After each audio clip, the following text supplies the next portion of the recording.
Les dates FIFA du mois de septembre arrivent à grands pas. Le Sénégal se frottera à l'Iran et à la Bolivie dans le cadre des préparatifs de la Coupe du Monde Qatar 2022.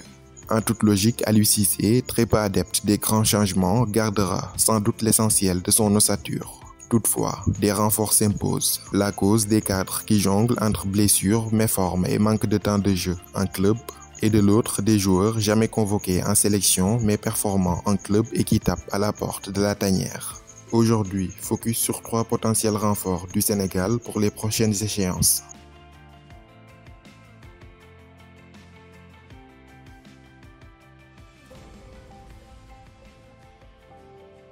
Discret, dans l'ombre, sans tambour ni trompette, Pathé Ciss est en train de se faire un nom en Espagne. Avec le Rayo Vallecano, le milieu défensif de 28 ans enchaîne masterclass sur masterclass dans l'entrejeu du club de la capitale espagnole. Gros volume de jeu, généreux dans l'effort et combatif, le jeune frère de Aliou Cissé avait particulièrement impressionné face à Barcelone en ouverture de la Liga. En ce début de saison, il s'est imposé comme l'un des éléments incontournables du dispositif du Rayo. Titularisé lors des 3 premières journées de Liga, il n'en manquait aucune minute. Symbole de l'envergure qu'il est en train de prendre en club. Dans l'entrejeu du Sénégal actuel, le temps de jeu est devenu une denrée rare. Nampalys Mendy, Pape Matar Sarr et même Idrissa Gana Gueye jouent très peu en club en ce moment. L'heure est peut-être venue pour Aliou Cissé d'élargir sa palette d'options dans ce secteur. Pathé Ciss réunit pour le moment tous les critères de sélection et il devrait en toute logique voir ses belles prestations avec le Rayo récompensées par une première dans la tanière. Le côté droit de la défense sénégalaise a souvent été une source d'inquiétude. Il l'est encore à quelques mois de la plus grande messe du football mondial. Aussi talentueux que fragile, Youssouf Sabaly est à nouveau blessé. L'ancien Girondin a manqué tous les matchs depuis le début de la saison avec le Real Betis. À un mois des dates FIFA du mois de septembre, difficile de l'imaginer à 100% de ses capacités.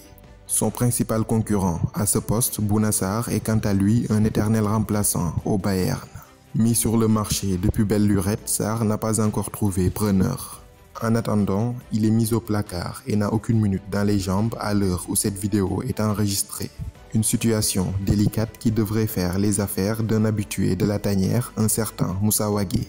Jeune, 23 ans, mais déjà très expérimenté. Un mondial discuté en Russie en 2018 et une finale de Cannes en 2019 en Égypte avec les Lions, le tout en 21 sélections. Sa rupture des ligaments croisés contractés avec le PAOK Salonique l'avait éloigné des terrains pendant presque une saison. Son élan de progression fut brusquement coupé mais il a travaillé d'arrache-pied pour revenir au top. Désormais, joueur du club croate du HNK Gorica, il retrouve peu à peu de meilleures sensations.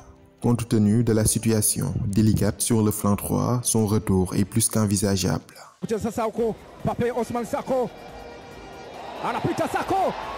Sakho!